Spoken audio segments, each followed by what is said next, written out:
Hello hi everyone welcome back to my YouTube channel CK family വ്ളോഗ്സിൻ്റെ പുതിയൊരു വീഡിയോയിലേക്ക് എല്ലാവർക്കും സ്വാഗതം. എല്ലാവരും സുഖമായിട്ടിരിക്കുന്നു വിചാരിക്കുന്നു. ഞങ്ങളിവിടെ സുഖമായിട്ടിരിക്കുന്നു കേട്ടോ. അപ്പോൾ ഇന്നത്തെ ഒരു വ്ളോഗ് എന്ന് പറഞ്ഞാൽ ഇന്നൊരു വിഷു ദിവസമാണ് കേട്ടോ. അപ്പോൾ എല്ലാവർക്കും സമ്പൽ സമൃദ്ധിയുടെയും ഐശ്വര്യത്തിൻ്റെയും ഒരു വിഷുപ്പുലരി ആശംസിച്ചുകൊണ്ട് തന്നെ നമുക്ക് വീഡിയോ സ്റ്റാർട്ട് ചെയ്യാം. അപ്പോൾ ഇന്ന് ഒരു 3 മണിയൊക്കെ ആകുമ്പോൾ തന്നെ ഞാൻ എണീറ്റിട്ടുണ്ടായിരുന്നു കേട്ടോ. അപ്പോൾ തലേന്ന് ഞങ്ങൾ വിഷുക്കണി ഒക്കെ സെറ്റാക്കിയതിന് ശേഷമാണ് കിടന്നത്. അപ്പോൾ കിടക്കുമ്പോൾ ലേറ്റ് ആയിട്ടുണ്ട്. ഞാനും ഹസ്ബൻഡും മക്കളൊക്കെ കിടക്കുമ്പോൾ ലേറ്റ് ആയിട്ടുണ്ടായിരുന്നു കേട്ടോ. ഒന്നാമത് തലേദിവസം ഞങ്ങളെ വീട്ടിലായിരുന്നു ഫംഗ്ഷൻ ഉണ്ടായിരുന്നു. എല്ലാവരും ഇവിടേക്ക് വന്നിട്ടുണ്ടായിരുന്നു. പിന്നെ ഞങ്ങൾ ഈവനിങ്ങിൽ പടക്കമൊക്കെ പൊട്ടിച്ച് ഒരുപാട് സമയം അങ്ങനെ പോയി. പിന്നെ അത് കഴിഞ്ഞതിന് ശേഷമാണ് വീടൊക്കെ അടിച്ചു വാരി തുടച്ച് കണിയൊക്കെ സെറ്റാക്കാനുള്ള ഒരുക്കങ്ങൾ തുടങ്ങിയത്. അപ്പോൾ ഇപ്രാവശ്യം എന്ന് പറഞ്ഞാൽ ഞാനും ഹസ്ബൻഡും കൂടിയാണ് കണി ഒരുക്കിയത് കേട്ടോ. ഞങ്ങൾ പുതിയ വീട്ടിലേക്ക് താമസം മാറിയിട്ട് ഇതിപ്പോൾ 2ാമത്തെ വിഷുവാണ്. ഫസ്റ്റ് വിഷുവിന് ഞാൻ ഒറ്റയ്ക്ക് ഉണ്ടായിരുന്നുള്ളൂ. ഞാൻ ഒറ്റയ്ക്ക് തന്നെയാണ് കണിയൊക്കെ ഒരുക്കിയത് കേട്ടോ. അപ്പോൾ ഒരു പ്രത്യേക വൈബാണ് നമുക്ക് ഇങ്ങനെയൊക്കെ കണി ഒരുക്കുമ്പോഴൊക്കെ അല്ലേ? എല്ലാവർക്കും അങ്ങനെയാണോ എന്ന് എനിക്കറിയില്ല. എനിക്ക് അങ്ങനെയാണ് കേട്ടോ.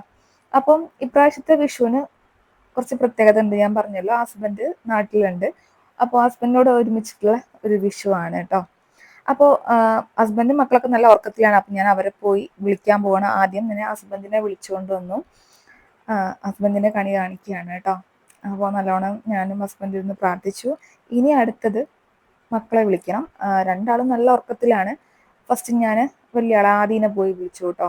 നല്ല ഉറക്കത്തിലായിരുന്നു. അപ്പോൾ അവനതേപോലെ തന്നെ കൊണ്ടുവന്നു വിഷുക്കണി കാണിച്ചു കേട്ടോ. ഇവന് വലിയ കുഴപ്പമില്ലായിരുന്നു. പക്ഷെ ചെറിയ ആളെ കണി കാണിക്കാനാണ് കുറച്ച് ടാസ്ക് ഉണ്ടായിരുന്നത്. കാരണം അവന് ഉറക്കത്തിന് സാധാരണ നോർമലി എത്ര ടൈമിൽ അവനെ വിളിച്ചാലും അവൻ എണീക്കുന്നതാണ്. പക്ഷെ ഇപ്രാവശ്യം കണി കാണിക്കാൻ നോക്കിയ സമയത്ത് അവൻ എന്തൊക്കെ കാണിച്ചിട്ടും അവന് കണ്ണ് ഉറക്കുന്നില്ല. അവന് കരയാണ്, കണ്ണ് ഓപ്പൺ ആക്കുന്നേ ഇല്ല. വിഷുക്കണി ജസ്റ്റ് ഒന്ന് കണ്ട് പ്രാർത്ഥിച്ചു കഴിഞ്ഞാൽ കൊണ്ടേ കിടത്താമെന്നായിരുന്നു ഞാൻ വിചാരിച്ചിരുന്നത്. പക്ഷേ ഒന്ന് കണ്ണ് തുറന്നാലല്ലേ കണി കാണിച്ചിട്ട് പിന്നെ കൊണ്ടേ കിടത്താൻ പറ്റുള്ളൂ. എന്ത് കാണിച്ചിട്ടും അവൻ കണ്ണ് ഉറക്കുന്നില്ല കേട്ടോ. അങ്ങനെ ഒരു വിധത്തിൽ ഞാൻ എങ്ങനെ എന്തൊക്കെയോ കാണിച്ച് അങ്ങനെ ജസ്റ്റ് കണ്ണ് തുറന്ന് അങ്ങനെ ഒന്ന് പ്രാർത്ഥിച്ചതിൻ്റെ ശേഷം പിന്നെ ഞങ്ങൾ എല്ലാവരും കൂടി പ്രാർത്ഥിച്ചു. പിന്നെ അവൻ ഉറങ്ങിയിട്ടില്ല കേട്ടോ. പിന്നെ പടക്കം പൊട്ടിക്കാനുള്ള ആ ഒരു ഒരുക്കത്തിലായിരുന്നു ഞങ്ങളെല്ലാവരും. ഞങ്ങളെല്ലാവരും കൂടി ഒരുമിച്ചിരുന്ന് പ്രാർത്ഥിച്ചു കേട്ടോ കൃഷ്ണനെ. അപ്പോൾ ഞാനും ഹസ്ബൻഡും കൂടി ഒരുക്കിയ വിഷുക്കണിയാണ് ഈ കാണുന്നത് കേട്ടോ. എല്ലാവർക്കും ഇഷ്ടപ്പെട്ടോ? ഞങ്ങൾക്ക് ഒരുപാട് ഇഷ്ടപ്പെട്ടു കേട്ടോ. നല്ല ഭംഗിയുണ്ട്. എനിക്ക് കൊന്നയൊക്കെ അങ്ങനെ വെച്ചത് നല്ല ഇഷ്ടമായി. അതൊക്കെ ഹസ്ബൻഡിൻ്റെ ഐഡിയ ആണ് കേട്ടോ. അങ്ങനെ കൊന്ന സെറ്റ് ചെയ്ത്, കൊന്ന ആകെ കുറച്ചേ കിട്ടിയിട്ടുള്ളായിരുന്നു. എന്നാലും ഉള്ളത് വെച്ച് അഡ്ജസ്റ്റ് ചെയ്തു. പിന്നെ ഉണ്ണിയപ്പം അതേപോലെ തന്നെ ഞാൻ തലേന്ന് കിടക്കാൻ പോകുന്നതിന് മുന്നേ തന്നെ ചുട്ട് വെച്ചിട്ടുണ്ടായിരുന്നു കേട്ടോ. അതൊക്കെ സെറ്റാക്കി വെച്ചിട്ടുണ്ടായിരുന്നു. അപ്പോൾ ഇതൊക്കെയാണ്. പിന്നെ ഇനി ഇത് കഴിഞ്ഞിട്ട് വേണം പടക്കം പൊട്ടിക്കാൻ. അത് കഴിഞ്ഞിട്ട് വേണം ഞങ്ങൾക്ക് അമ്പലത്തിൽ പോകണം. അഴിഞ്ഞിലം മഹാവിഷ്ണു ക്ഷേത്രമുണ്ട്, അവിടെ ഒന്ന് പോകണം. അപ്പോൾ പിന്നെ രണ്ടാളും ഉറക്കമൊക്കെ പിന്നെ അവിടെ തീർന്നു കേട്ടോ. അപ്പം ഇനി ഇവർ പടക്കം പൊട്ടിക്കാനുള്ള ഒരുക്കത്തിലാണ്. ആ രണ്ടാളും കൂടി പോവാണ്. ചെറിയ ആൾ ഭയങ്കര ഉത്സാഹത്തോടു കൂടിയൊക്കെയാണ് പോകുന്നത്. പക്ഷെ അവന് ഭയങ്കര പേടിയാണ് കേട്ടോ. സൗണ്ട് ഉള്ളതൊക്കെ കേൾക്കുമ്പോൾ കരയും, അകത്തേക്ക് ഓടും. അത് പൊട്ടി തീരുമ്പോൾ ചിരിച്ചുകൊണ്ട് പുറത്തേക്ക് വരും. അതാണ് ആളെ പരിപാടി. അപ്പം ആദിക്ക് പിന്നെ കുഴപ്പമൊന്നുമില്ല. അവൻ നല്ല രീതിയിൽ പടക്കമൊക്കെ പൊട്ടിക്കാനുണ്ട് കേട്ടോ. കഴിഞ്ഞ വർഷമൊക്കെ ഞാൻ തന്നെയാണ് കൂടുതലും ഇങ്ങനത്തെ സൗണ്ടുള്ള പടക്കങ്ങളൊക്കെ പൊട്ടിച്ചിട്ടുണ്ടായിരുന്നത്. അവൻ പൂത്തിരി അങ്ങനത്തെ ഐറ്റംസ് ഒക്കെയാണ്. ഇപ്പം അവൻ കുറച്ചുകൂടി വലിയ കുട്ടിയായല്ലോ. അപ്പം അവനും ഏട്ടനും കൂടി മത്സരിച്ച് പടക്കം പൊട്ടിക്കായിരുന്നു കേട്ടോ. അങ്ങനെ പടക്കം പൊട്ടിക്കലൊക്കെ സ്റ്റാർട്ട് ചെയ്തു കേട്ടോ.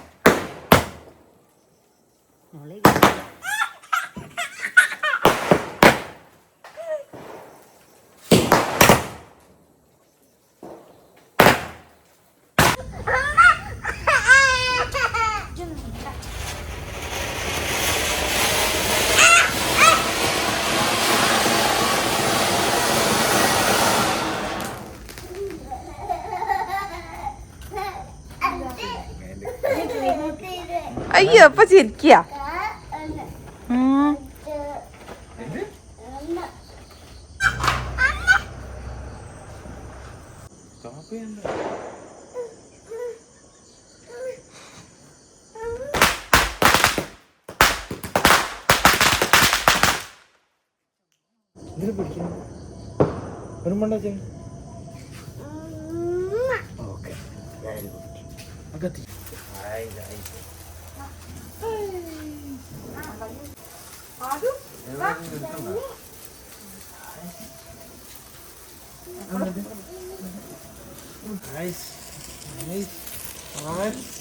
അതിന് പേടുന്നില്ല. ആരെ പറഞ്ഞ അതിന് പേടിണ്ടെന്ന്?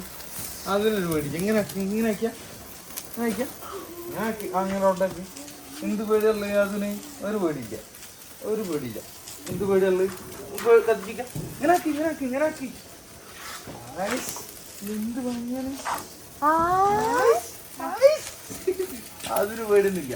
ഇങ്ങനെ ആക്കി ആദിക്ക ആയിഷ് അങ്ങോട്ട് ചെല്ലി അമ്മനെടുത്ത് ചെല്ലി ചെല്ലി അമ്മനെടുത്ത് ഇങ്ങനെ ആക്കി.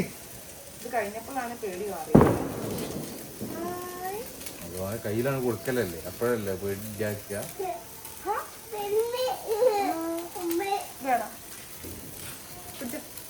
പിടിച്ചോ ആദു.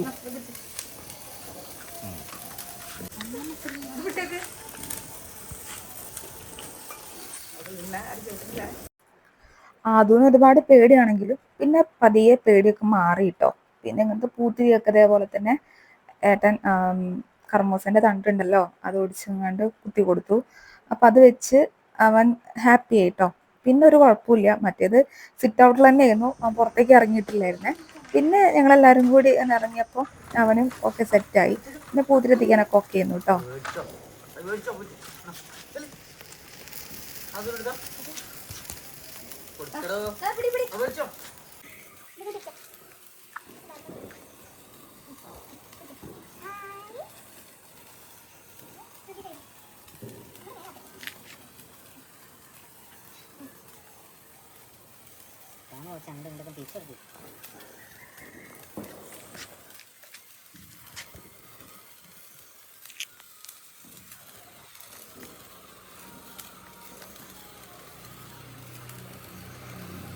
അങ്ങ് താഴത്തേക്ക് കൊണ്ടുപോടാ. ഒരു മിനിറ്റ് ഒന്നിട്ട്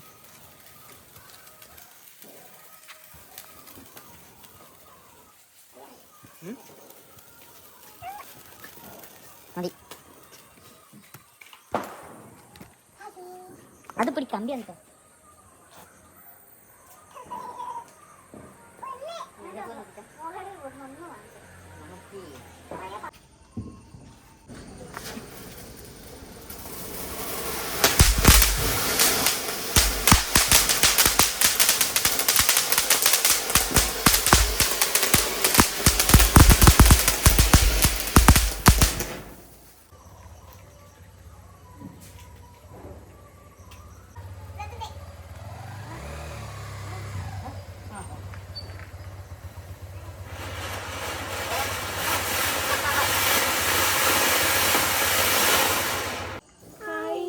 ഹാപ്പി വിഷു.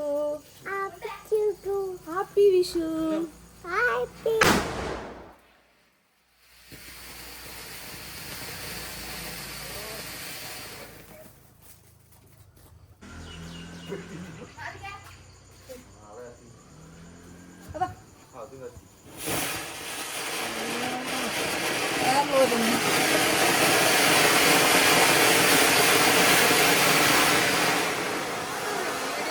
എല്ലാവർക്കും happy Vishu. Happy Vishu. Happy Vishu. Happy Vishu. നല്ല സൗണ്ട് ഉണ്ടോ?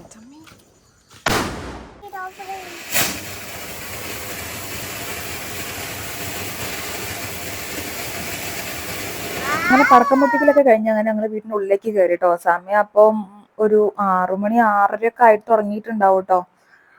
അങ്ങനെ ഇനി ഞങ്ങൾക്ക് അമ്പലത്തിൽ പോകണം. അത് കഴിഞ്ഞ് വന്നിട്ട് ഏട്ടൻ്റെ വീട്ടിൽ പോകണം. ഇന്ന് അവിടെയാണ് വിഷു. ഇന്ന് അവിടെ പോകുന്ന വീഡിയോ ഒക്കെ എടുക്കാൻ പറ്റുമോയെന്ന് അറിയില്ല, നോക്കാം. പറ്റുകയാണെങ്കിൽ വീഡിയോ ഉൾപ്പെടുത്താം കേട്ടോ. അങ്ങനെ ഞങ്ങൾ വീട്ടിലെത്തിയതിന് ശേഷം പിന്നെ കുറച്ച് ഫോട്ടോസൊക്കെ എടുത്തു. പിന്നെ ഞങ്ങൾ റെഡിയായി അമ്പലത്തിലേക്ക് പോകാൻ വേണ്ടി ഇറങ്ങുകയാണ് കേട്ടോ. അങ്ങനെ ഏട്ടനും മക്കളും ഞാനും ഇറങ്ങി. ഞാൻ ഈ ധാവണി മീഷോന്ന് വാങ്ങിയതാണ്. എല്ലാവർക്കും ഇഷ്ടപ്പെട്ടോ? എനിക്ക് ഒത്തിരി ഇഷ്ടപ്പെട്ടു കേട്ടോ. ഞാൻ ഒരുപാട് കാലമായിട്ട് വാങ്ങിക്കണം എന്ന് വെച്ച സാധനമായിരുന്നു. അങ്ങനെ അത് വാങ്ങി സ്റ്റിച്ച് ചെയ്ത് അത് വിഷുവിനാണ് ഞാൻ ഇട്ടത്. അങ്ങനെ ഞങ്ങൾ അമ്പലത്തിലേക്ക് പോകാൻ വേണ്ടി ഇറങ്ങി. ഞാൻ പറഞ്ഞത് ഞങ്ങൾ വീടിൻ്റെ കുറച്ച് ദൂരെ പോകണം. തളി മഹാവിഷ്ണു ക്ഷേത്രമാണ് കേട്ടോ, അഴിഞ്ഞിരം. ഇങ്ങനെ പറഞ്ഞ സ്ഥലത്താണ് കേട്ടോ. അങ്ങനെ ഞങ്ങൾ അങ്ങോട്ട് പോയിക്കൊണ്ടിരിക്കുകയാണ് കേട്ടോ. അങ്ങനെ ഇപ്പോൾ ബൈപ്പാസിൽ റോഡ് പണി കഴിഞ്ഞതുകൊണ്ട് വളഞ്ഞു തിരിഞ്ഞ് വേണം അങ്ങോട്ട് എത്താനായിട്ട്. അങ്ങനെ കുറച്ച് ഡ്രൈവ് ചെയ്ത് പോകാനുണ്ട്. അങ്ങനെ ഞങ്ങൾ ഫൈനലി ആ അമ്പലത്തിനടുത്ത് എത്തി. അങ്ങനെ ഞങ്ങൾ കാറിൽ നിന്ന് ഇറങ്ങി അമ്പലത്തിലേക്ക് തൊഴാൻ വേണ്ടി പോവാണ് കേട്ടോ. അപ്പം വണ്ടികളൊക്കെ ഒരുപാടുണ്ട്. സാധാരണ എല്ലാ പ്രാവശ്യവും ഇവിടെ വരുന്ന സമയത്ത് നല്ലോണം തിരക്കുണ്ടാവാറുണ്ട് കേട്ടോ. കഴിഞ്ഞ പ്രാവശ്യമൊക്കെ പിന്നെ ഞങ്ങൾ വന്ന സമയത്ത് മോൻ കുറച്ചുകൂടി ചെറുതായതുകൊണ്ട് പെട്ടെന്ന് തന്നെ തൊഴുതിറങ്ങാൻ പറ്റി കേട്ടോ. ഉള്ള ആൾക്കാരൊക്കെ അവർ പെട്ടെന്ന് കയറ്റി വിടുന്നുണ്ടായിരുന്നു. ഇപ്രാവശ്യം മോൻ കുറച്ചും കൂടി എളുപ്പം വെച്ചിട്ടുണ്ടല്ലോ, പിന്നെ ഏട്ടനും ഉണ്ട് കൂടെ, അതുകൊണ്ട് ക്യൂവിൽ നിൽക്കേണ്ടി വന്നു. പക്ഷെ ഈ പോകുന്നതൊന്നും ഇല്ലായിരുന്നു കേട്ടോ. കുറച്ച് കഴിഞ്ഞപ്പോൾ മോൻ ഭയങ്കര കരച്ചിലൊക്കെ ആയിരുന്നു. കാരണം നേരത്തെ എണീറ്റിട്ടുണ്ടല്ലോ, പിന്നെ വിശക്കുന്നുണ്ടാകും. പിന്നെ അമ്പലത്തിലേക്ക് പോകുന്നതുകൊണ്ട് ഞാൻ കാര്യമായിട്ടൊന്നും കൊടുത്തിട്ടില്ല. നോർമലി അവിടെ അമ്പലത്തിൽ രാവിലത്തെ ചായ ഉണ്ടാവും കേട്ടോ. അപ്പോൾ തൊഴുതിറങ്ങി അവിടുന്ന് ചായയും കുടിച്ച് വീട്ടിലേക്ക് പോരാന്നുള്ള ഒരു ഒരുക്കത്തിലാണ് ഞങ്ങൾ അങ്ങനെ അമ്പലത്തിലെത്തിയത്. ഇവിടെ എത്തിയപ്പോൾ ഭയങ്കര ക്യൂ ആണ് കേട്ടോ. ക്യൂ റോഡിൻ്റെ അവിടേക്ക് എത്താൻ തുടങ്ങിയിട്ടുണ്ട്. അമ്മാതിരി തിരക്കായിരുന്നു. അങ്ങനെ കുറേയൊക്കെ മോന് വലിയ കുഴപ്പമില്ലാണ്ട് ഏട്ടനടുത്ത് നിന്നു. അതിൻ്റെ ഇടയിൽ ഒരു കൃഷ്ണനും രാധയും പോകുന്നത് കണ്ടോ. അവിടെ ഒരു ചെറിയൊരു ഫോട്ടോഷൂട്ട് ഉണ്ടായിരുന്നു. അങ്ങനെ അമ്പലത്തിന്റെ ഓരോ സൈഡിലും ഓരോ ഫോട്ടോഷൂട്ടുകൾ ഇങ്ങനെ നടന്നുകൊണ്ടിരിക്കുന്നുണ്ട് കേട്ടോ. ഞങ്ങളതൊക്കെ ഇങ്ങനെ കണ്ടിരിക്കുകയാണ്. കാരണം ക്യൂലാണല്ലോ, അമ്പലത്തിനുള്ളിൽ എപ്പോഴൊന്നും കയറാൻ കഴിയില്ല. അപ്പൊ അതൊക്കെ കണ്ടിരുന്നു. നല്ല രസമുണ്ട് ഓരോരുത്തർ ഒരുങ്ങി വന്നിട്ട് ഫോട്ടോഷൂട്ടൊക്കെ ചെയ്യുന്നത് കാണാൻ. അങ്ങനെ അതൊക്കെ കണ്ടു. പിന്നെ ക്യൂവിൽ നിന്ന് ഒരുപാട് നേരം ക്യൂവിൽ നിന്നിട്ട് കുറെ ഞാനെടുക്കും, മോനെ കുറെ ഏട്ടനെടുക്കും. അങ്ങനെ ഒരു കഥയിൽ ഞങ്ങൾ അങ്ങനെ നിന്ന്. ഇപ്പോഴൊന്നും മോന് വലിയ പ്രശ്നമൊന്നുമില്ലായിരുന്നു കേട്ടോ. മോന് വലിയ കുഴപ്പമൊന്നും ഇല്ലാണ്ട് നിന്നു. പക്ഷെ ഉള്ളിലേക്ക് അങ്ങോട്ട് കയറിയപ്പോൾ തുടങ്ങി ഭയങ്കര കരച്ചിലായിരുന്നു. അങ്ങനെ ഒരു വിധത്തിലാണ് ഞങ്ങൾ അമ്പലത്തിൻ്റെ ഉള്ളിലേക്ക് കയറി അതിൻ്റെ ഉള്ളിൽ നിന്ന് തൊഴുത് ഇറങ്ങിയത് കേട്ടോ. അങ്ങനെ ഇപ്പോഴൊക്കെ ഭയങ്കര കരച്ചിലാണ്. പിന്നെ തൊഴാതെ എങ്ങനെ ഇറങ്ങാന്ന് വിചാരിച്ച് ഞങ്ങൾ കുറച്ച് സ്പീഡിലാണ് എല്ലായിടത്തും പെട്ടെന്ന് തന്നെ തൊഴുതിറങ്ങാന്ന് വിചാരിച്ചു. കാരണം വിശക്കുന്നുണ്ടാവും, ഉറക്കുണ്ടാവും, എല്ലാം കൂടിയാണ്. അങ്ങനെ എല്ലായിടത്തും പെട്ടെന്ന് തന്നെ തൊഴുതിറങ്ങി കേട്ടോ. ഞങ്ങൾ എല്ലാ അമ്പലത്തിലും ജസ്റ്റ് ഒന്ന് തൊഴുത് വേഗം ഇറങ്ങി. പിന്നെ ഞങ്ങൾ ചായ കുടിക്കാൻ പോവാൻ നിൽക്കുന്നതും ഭയങ്കര ക്യൂ ആയിരുന്നേ. ഒരുപാട് നേരം അതിലും ക്യൂ നിന്നു. പക്ഷെ ഒരു ട്വിസ്റ്റ് ഉണ്ട്. അങ്ങനെ പിന്നെ ലാസ്റ്റ് മോന് കരച്ചിലൊക്കെ മാറി ഉറക്കം വന്ന് തുടങ്ങിയിട്ടുണ്ടേ. ഞങ്ങൾ അവിടുന്ന് 2-3 ഫോട്ടോസൊക്കെ എടുക്കണം എന്നൊക്കെ വിചാരിച്ചിരുന്നു. നല്ല രീതിയിൽ ഒരു വിധത്തിൽ എങ്ങനെയൊക്കെ 2-3 ഫോട്ടോസ് കിട്ടി എന്ന് പറയാം. നമ്മൾ വലിയ ഒരുങ്ങി കൊണ്ടാണ് അവിടേക്ക് എത്തിയത്. പക്ഷെ അവിടെ എത്തിയപ്പോൾ ആകെ ഒക്കെ പ്ലാനിങ് തെറ്റി എന്ന് വേണം പറയാം. അങ്ങനെ ഞങ്ങൾ പിന്നെ പെട്ടെന്ന് വേഗം ഇവിടെ തൊഴുതിറങ്ങാൻ വേണ്ടി ഞങ്ങൾ ട്രൈ ചെയ്യുന്നുണ്ട്. പക്ഷെ ഇവിടെ എല്ലാത്തിനും ക്യൂ ആയതുകൊണ്ട് പെട്ടെന്ന് ഇറങ്ങാൻ പറ്റുന്നില്ല കേട്ടോ. അങ്ങനെ ഞങ്ങൾ ലാസ്റ്റ് ചായ കുടിക്കാൻ വേണ്ടി ക്യൂവിൽ നിൽക്കുകയാണ്. ഒരുപാട് ആൾക്കാരുണ്ട്, ഫ്രണ്ടിലും ബാക്കിലൊക്കെ ആയിട്ട് ഒരുപാട് പേരുണ്ട് കേട്ടോ. പക്ഷെ ഇതിലൊന്നും ടെസ്റ്റ് സംഭവിച്ചെന്ന് വെച്ചാൽ ഇത്രയും നേരം വെയിറ്റ് ചെയ്തതിന് കാര്യം ഉണ്ടായില്ല. ചായ കിട്ടിയില്ല, അത്ര തന്നെ. ഉപ്പുമാവ് തീർന്നു, പഴം മാത്രമേ ഉള്ളായിരുന്നു. പിന്നെ ഞങ്ങളാരും ചായ കുടിക്കില്ലല്ലോ, അതുകൊണ്ട് പിന്നെ ഞങ്ങൾ പഴം വാങ്ങി നേരെ വീട്ടിലേക്ക് പോന്നു. ഭാഗ്യത്തിന് വീട്ടിൽ ദോശമാവ് ഫ്രിഡ്ജിലുള്ളതുകൊണ്ട് ഞങ്ങൾ വീട്ടിലെത്തിയതിന് ശേഷം ദോശ ഉണ്ടാക്കി കഴിക്കുകയായിരുന്നു കേട്ടോ. പിന്നെ ഞങ്ങൾ അവിടുന്ന് പെട്ടെന്ന് തന്നെ ഹസ്ബൻഡിന്റെ വീട്ടിലേക്കും പോയി. അതൊന്നും വീഡിയോയിൽ എടുക്കാൻ പറ്റിയില്ല കേട്ടോ. അപ്പോൾ ഇന്നത്തെ വീഡിയോ ഇത്രേ ഉള്ളൂ. വീഡിയോ എല്ലാവർക്കും ഇഷ്ടപ്പെട്ടിട്ടുണ്ടെങ്കിൽ ചാനൽ മറക്കാതെ ഒന്ന് സബ്സ്ക്രൈബ് ചെയ്ത് സപ്പോർട്ട് ചെയ്യുക, ലൈക്കും കമന്റും ചെയ്യുക. പുതിയ വീഡിയോ ആയിട്ട് ഉടനെ വരുന്നതായിരിക്കും. അതുവരെ എല്ലാവർക്കും ബൈ.